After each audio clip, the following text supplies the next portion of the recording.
Hey, welcome back to the Ping Pong Flix Show. My name is Chris Wong. This is episode 427 of the Ping Pong Flix Show. Let's start with a little bit of Godzilla. Now, we all know HBO Max had a big media day event yesterday.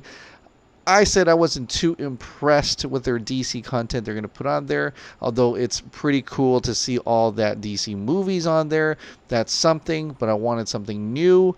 But this kind of perked my interest. As you know, I am a huge Godzilla fan.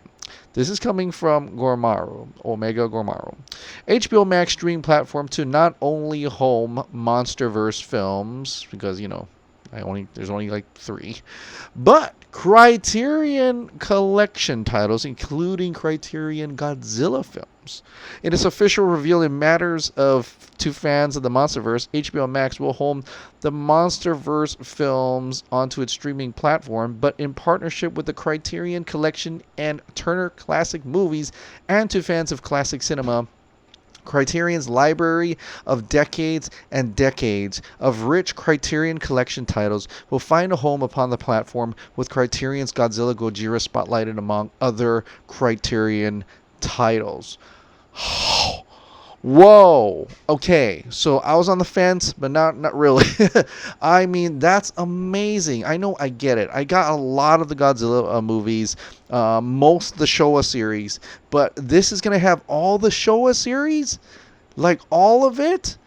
Godzilla versus Sea Monster, Godzilla versus the Smog Monster, okay, Ebera and Hidora, but, all those movies on there. Also, other Criterion collections that I'm really interested in, like the Akira Kurosawa movies, like Rashomon, Ran, Seven Samurai, Yojimbo. Wow. So that's amazing, because I love the Criterion collections. I love these classic movies. And I'm actually very intrigued by this. That alone is something I'm really considering just to get the HBO Max streaming service. That alone, as being just a classic movie, Turner Classic Movie fan, these old black and white movies, I love them. And Akira Kurosawa films are so awesome. They're so incredibly great. And of course, Godzilla. Godzilla, the Showa series Godzilla, you're gonna be on that thing, right? Because I have a few more. I mean, I could definitely buy the DVDs or the giant $200 Blu-ray collection. But, if it's on something, I could just hit it up and watch that and put it in the background. I'm working or something. That's hard to pass up. Really hard to pass up. So this is gonna be a little bit I need a little willpower on that thing. So we'll see what happens. But that is exciting for any Godzilla fans out there who want to see the original, the Showa series of Godzilla, which by far is some of the better ones into my preferences sometimes, but be on the lookout for HBO Max, man. That's incredible stuff. But let's get on to some DC stuff. Looks like Joker has submitted for their consideration of many categories. In fact, all categories, I think, for Best Picture, Best Director, Best Adapted Screenplay, Best Actor, Supporting Actress, Ensemble Cast, Best Visual Effects, Costume Design, Film Editing, Production Design, Best Cinematography, Sound Editing, Sound Mixing, Makeup, Hairstyle, Best Original Score, blah, blah, blah, blah, blah. So they are going all in to get that Academy Awards, as they should, because a lot of those they'll probably maybe actually win as we're getting close to the end of the year, and there's not a lot of selection. So at least I remember not being a lot of selection. But Joker, fantastic film, deserved at least a lot of these awards. But for enough, like Best Actor, I can't imagine Joaquin Phoenix not winning for Best Actor for Joker. So I'm really looking forward to see. This will be like the only Academy Awards. Well, I might not even watch it, but I'll just wait until it's announced and who wins and all that when it comes up on Twitter. But Joker going all in on Academy Award consideration. Next up, Matt Reeves confirms that Jeffrey Wright is indeed Commissioner Gordon by tweeting this out. Tweet #Gordon. And it's, of course, Jeffrey Wright saying tweet something. So that is a confirmation. If if you were still on the fence, like some of you were, Jeffrey Wright is officially Commissioner Gordon for Matt Reeves' own standalone Batman trilogy. Not anything next to the DCEU. So if you have that in mind, that it's not even connected to DCEU, just like how Joker's not connected to DCEU, we champion Joker. All right. Well, that means Matt Reeves can do whatever he wants with the Batman because it doesn't have to connect to anything. And we may, just optimistic, could still have our own DCEU Batman on this side of the wall if you don't want to do this. So there's that. So that's good. Matt Reeves confirming Jeffrey Wright is Commissioner Gordon. Now on to the DCEU a little bit. Empire Magazine had a whole bunch of movies that are coming out in 2020. Why is Godzilla vs. Kong not on there? I have no idea. But there are 2 DCEU movies on there. First one is Birds of Prey. Nothing much about Birds of Prey. It seems like the writer, and I think it's Helen O'Hara, may have just gotten bits and pieces of what she can come up with judging from that recent trailer. So I wouldn't put her words to, concrete because there's a lot of things missing from those little write-up here. The one I really want to hone in on and actually look into is this little tidbit about Patty Jenkins' Wonder Woman 1984. Interestingly, the headline says, "Expect darkness and neon in director Patty Jenkins' super sequel." The hyper-colored, neon-soaked posters for Patty Jenkins' Wonder Woman 1984 made a bold statement in more ways than just a visual. Their declaration that this is a new era for Gal Gadot's Diana. Unlike Batman v Superman Dawn of Justice, she's out in daylight and openly fighting for justice. Unlike her standalone film, she's a fully formed woman at home in a man's world. And unlike Justice League, she shouldn't be hamstrung by a hastily rewritten plot. But while the signs point to a more colorful, confident outing, don't expect this Wonder Woman film to be all sweetness and light. So, not much is in this whole thing other than what she could foresee from seeing, snippets of material here. So there's not actually a real thing to that. But it's interesting that she said that it's not going to be all light. There's probably going to be some darkness in this thing, and judging from what she can get out of this, how Chris Pine will, because of Batman v Superman, is he gonna have to go away again just to connect it to Ganon, or is he a figment of her imagination? What is he doing there? Also, this is probably before Pedro Pascal was revealed as Maxwell Lord, because this Helen is actually kind of contemplating, just wondering if that is Maxwell Lord, in which case we know now. If Pascal is Lord, there's a real chance he might drive Diana to cold-blooded murder. So she also is thinking to that fact as well. And it's a lot to face, even for a heroine as determinedly optimistic as Diana, for all the bright colors surrounding her and all her lightness of her soul. Wonder Woman 1984 could see Diana see her darkest challenge yet. So that's what she is interpreting from Wonder Woman 1984. So that is an interesting concept at that. But we actually do get a little bit about Wonder Woman 1984. Apparently, there was a Wonder Woman 1984 scenes shown at the last night's WarnerMedia presentation. Something they just cut out from our public viewing. Makes you wonder what else was there. But IGN released this scene description. Much of the footage appears to be set in Washington, D.C. We see a shot of Diana and Steve Trevor walking in front of the Washington Monument. Diana is wearing a white Greek goddess-inspired dress and reaches out to caress Steve's cheek. Her voice-over narration mourns, "I can almost see it like a beautiful dream." It almost kind of sounds like Ben Affleck talking about a beautiful lie. It has that level of dialogue. Maybe. That narration would seem to suggest this is a dream sequence of some sort, though the footage itself looks real enough. A second scene lends more credence to the idea that Steve Trevor is alive and well, and not just a figment of Diana's imagination. We see Wonder Woman battling enemies inside the White House while wearing her new armor.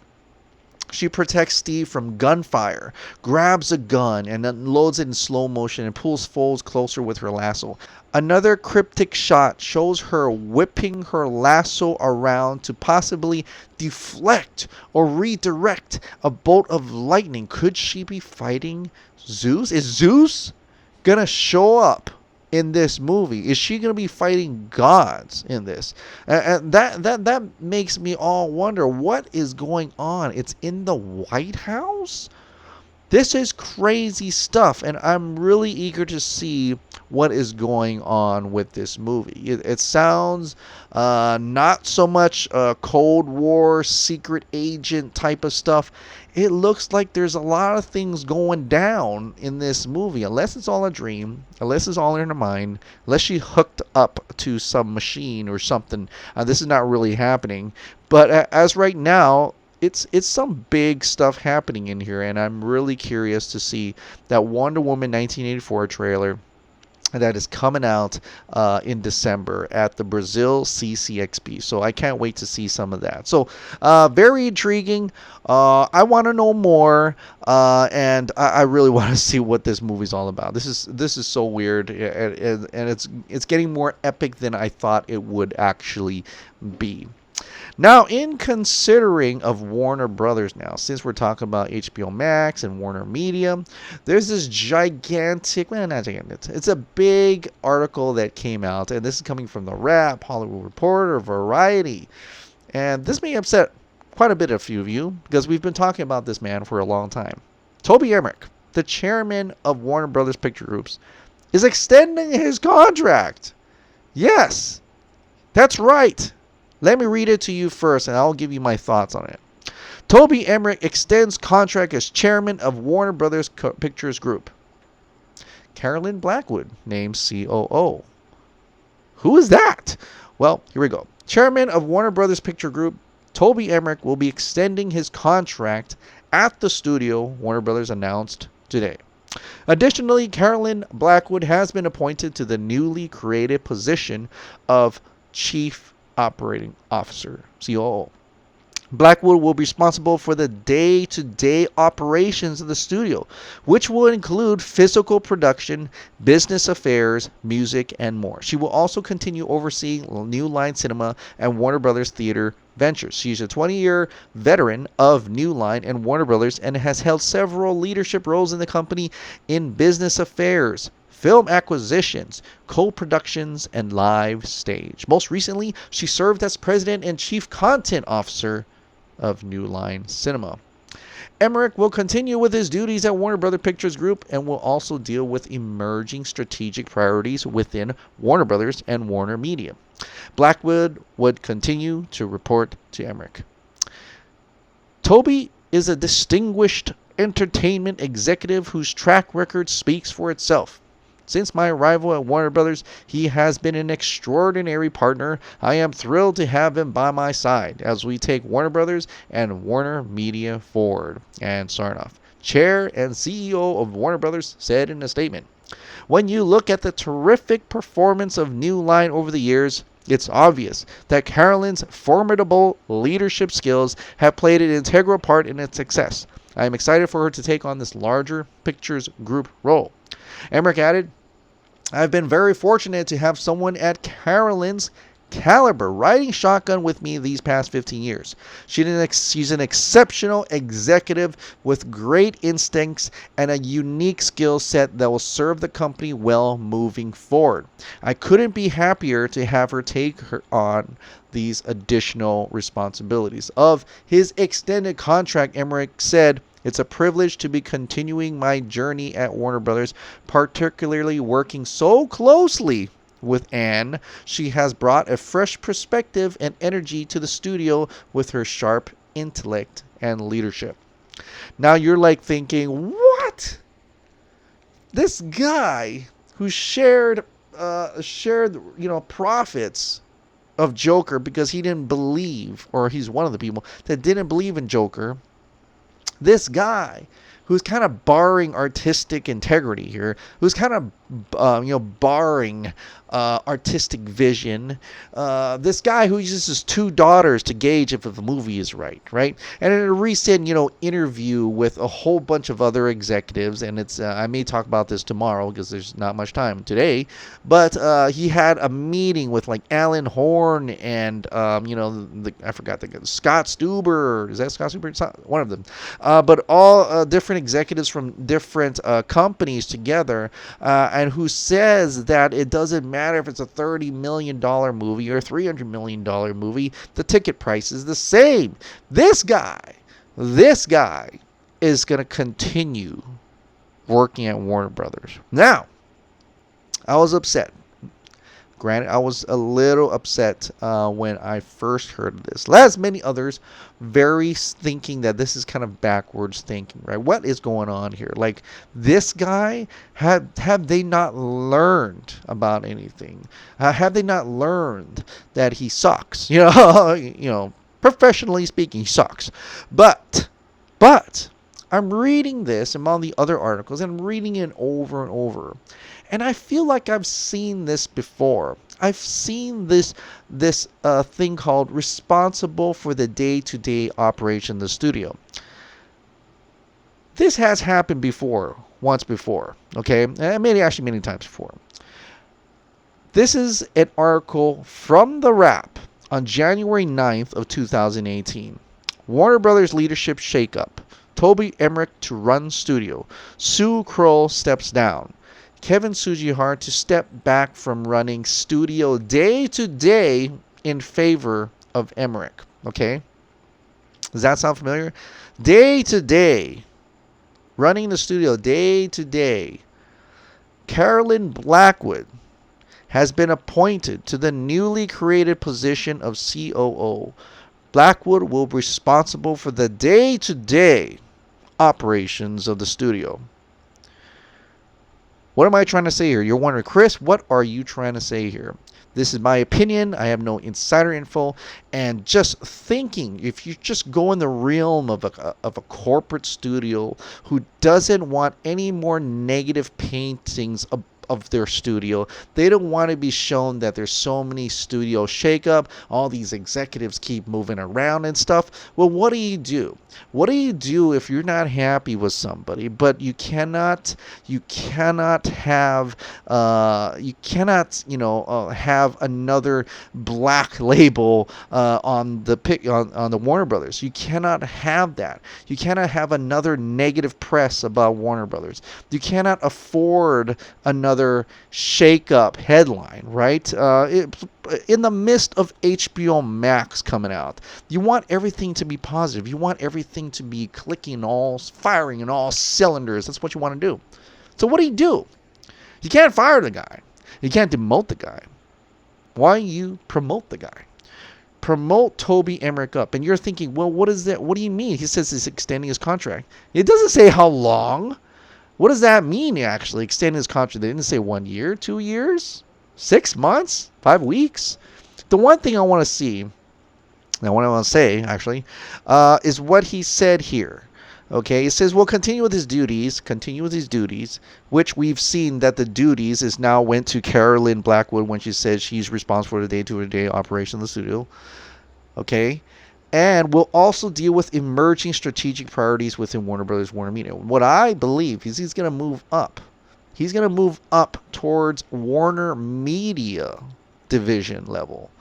And Carolyn Blackwood is actually kind of, in terms, it's kind of, she's going to be the one that takes over.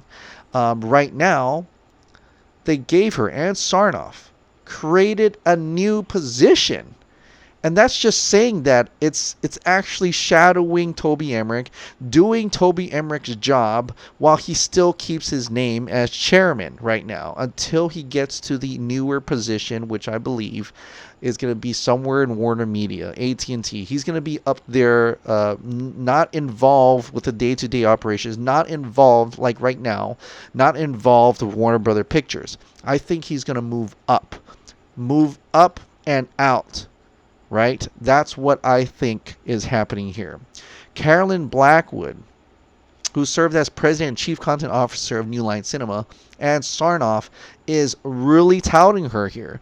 In this whole article, it's almost like saying Toby, it's almost like what Ann Sarnoff is saying here, if you read back. Toby is a distinguished entertainment executive, blah, blah, blah. He's great. I like him as partner.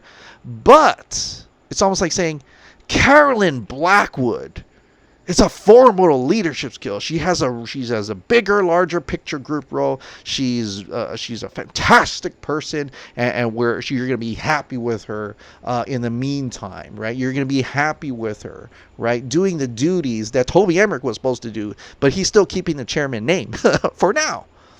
Even Emmerich, they made Emmerich add down. I've been fortunate to have someone like Carolyn's caliber riding shotgun with me these past 15 years. What does that mean? That means that she knows exactly how the studio works in his position for the last 15. She has 15 years of experience that he has. So don't worry about that. Don't worry. Board, don't worry about that, board. AT&T, don't worry. This lady, she's been with me for 15 years. She know how it runs. So if there's anything were to happen to me, whether I get moved up or out, or I decide to go on a new endeavor, we're gonna be fine because Carolyn Blackwood knows how to do my job. That's what I get from this thing. And that actually gives me hope because we finally get to have Emmerich out, sort of. It may not be something that we want in Hollywood where someone comes into his office or Ansarov goes to his office and tells him to get the bleep out of here. Yeah, we're not going to have that Hollywood thing. This is a corporate world. They're going to spin everything they can to make them look good. Okay, this is a public company, right? This is a public shareholders, right? They have to look good. They have to look good because everybody who buys stock in it owns a little bit piece of Warner Brothers, so they cannot have those stocks to go down. They have to avoid any possible negative headline that has shakeup in it. That has anything like that. Toby Emmerich is fired. Remember now, Kevin Sugihara was ousted. Okay, they fired his butt, and they made it look like he left on his own. Okay, they fired him. Okay, because of the whole sexual whatever. So they had that. They had Ann Sarnoff come in. They have a giant HBO Max partnership deal coming down. They cannot have another shakeup. They have this whole Joker thing going on, all the media things about that. They cannot have another negative press about Warner Brothers Pictures. The public won't allow it. Okay, so the board won't allow it. You know, the shareholders won't allow it. So they have to spin it to a more positive effort. They have to show their strength. They have to show their power. They have to show their confidence. And in order to do that, it's just promote that guy up. Get him out of there because they're not happy with him, how he works. Get a person in named Carolyn Blackwood. Seemingly Ann Sarnoff's pretty happy with her. I guess there's been a lot of success with New Line Cinema. Get her in, but make it sound like she's assisting him right now. So I think these articles are what it is. It's a giant spin. It's a giant spin to show that Toby Emmerich is indeed out. It's a giant spin to show that it's in the guise. It's disguising itself a shakeup. That's what it is. And I think good on them. But now you know how I feel about it, and now you know what I think about it. That happens all the time in the corporate world. So even though I was kind of upset at the beginning, when you calm down, you read through it, you kind of realize what the heck is going on here. And I think this is a great move for Ann Sarnoff. I think if I think this is what they're really actually doing, which I really do believe, just judging about how they word their quotes and everything, and how they're just kind of telling you to focus in on Carolyn Blackwood right here. Carolyn Blackwood, she's going to take care of us. Carolyn Blackwood, 15 years of experience. She's going to be doing day-to-day operations. Don't worry, don't worry. No, Emmerich's not fired. Don't worry, he's not fired. Yeah, in fact, he's extending his contract. How long? I don't know. I'm not going to tell you that. I think this is a great move, and I think this is actually going to work out for Warner Brothers. And hopefully this actually works out for the Snyder Cut, because the one guy who we believe is keeping us from the Snyder Cut is Toby Emmerich and his ego, man. And his ego. So, it could possibly be that he's being moved out of the division, just like how John Berg was moved out of the division. Jeff Johns was really kicked out of the studio, and all that shakeup has happened. They try to make it politically sound or corporately sound like it's a conflict. This is what we've been trying to do all along, but we know better now, don't we? We know better now. But anyway, the Snyder Cut is still getting quite a bit of noise. In fact, Inverse.com actually put out an article today. HBO Max has a trump card in the streaming wars, the Snyder Cut. In this article, you can go ahead and read it. It's got some things wrong, things like that. But for the most part, it's a pretty exciting to know that there's a lot of other people out there who thinks that HBO Max, they should definitely release on HBO Max. And like, what are you waiting for? You want subscribers? This is how you're going to get it. You want people to be interested in HBO Max? This is how you're going to get it. So, and if you want to able to release it in a fashion that is not as expensive as putting it on the theaters or Blu-ray and stuff like that, this is how you release it. Although I do want a Blu-ray copy of it, I do want a steelbook case, and I do want to watch it in the movie theaters. But aside from that, I think this is I want to see more articles like this, hopefully in the coming days, as more people keep going to HBO Max for that. And just to end this on a kind of a continuation from yesterday, where Jesse Eisenberg had talked about actually kind of just finally learning about the Snyder Cut. He was on an interview, I think it's today or maybe around this week or sometime, because they had that Zombieland movie. He talked to AOL Build, and check out this interview. Check it out. You mentioned Batman versus Superman, Lex Luthor. There is this online conspiracy about the Justice League movie. There's a conspiracy online? Yeah. Yes. I've sort of paid attention to it more because I think it's quite funny. Is that there's a group of people who believe there is a special cut of the Justice League movie called I the heard Snyder about this Cut. for the first time in an interview I just did at the Bartool Sports Center. Like most conspiracies online, they go up and up, and then finally normal people start talking about them. Right. They're up there with chemtrails. I don't know. You want to talk about chemtrail? No. Yeah, please, thank you. I don't know anything about it, and I wasn't there enough. Like, I'm not in the movie that much. But is that, I mean, I don't necessarily think that it exists or anything, but is that strange the way these sort of, these conspiracies, even just within the realm of mainstream entertainment movies, have started to bubble up? Like, it can't just be a movie. Now it's like, this has a special cut that everybody took away, and they're trying to deny this man his artistic vision kind of thing. Oh, is that the feeling behind it? I think so. Oh, okay. Well, then I guess that would be a cool thing to see, right? Do you want them to release the Snyder Cut? Is that what you're saying? I might be in another scene of it, so sure, yeah. Because I did some scenes that I think are not in the movie, but I haven't seen the movie. But I did some scenes. You haven't seen the movie? No, but I no, not. You see Batman versus Superman? No, I don't. I don't see. You don't watch not a protest. I don't watch it myself. Yeah, I would like it if I wasn't in it. I'm sure. But no. But I think I did some scenes that are probably not in the movie. So of course, yeah. All right. So the interview was kind of a prick. Okay, he was a dick. He's not that great of a guy.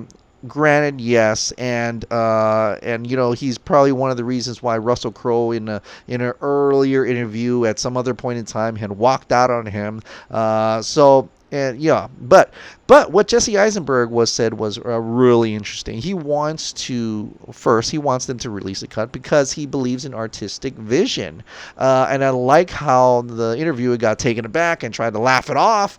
And Jesse Eisenberg was like, "What? I'm serious. I mean, there were scenes in there. This is the thing, confirming that there were more scenes in Justice League that make it into the film. He never watched it, but he is adamant that he knows for a fact there are scenes that he shot there and never made it into film, and he would like that to come out. So I would like that to come out too. And so thank you, Jesse Eisenberg, for believing in artistic vision and not really shutting down this guy, but not giving his time to shine as a person who thinks we're not normal people. So anyway, release the Snyder Cut, Warner Brothers. Release the Snyder Cut on HBO Max, theaters, whatever you got to do. And, if it does well, hey, bring Zach back. All right, guys. Well, thank you so much for subscribing. Thanks so much for watching. I'll see you next time. Bye.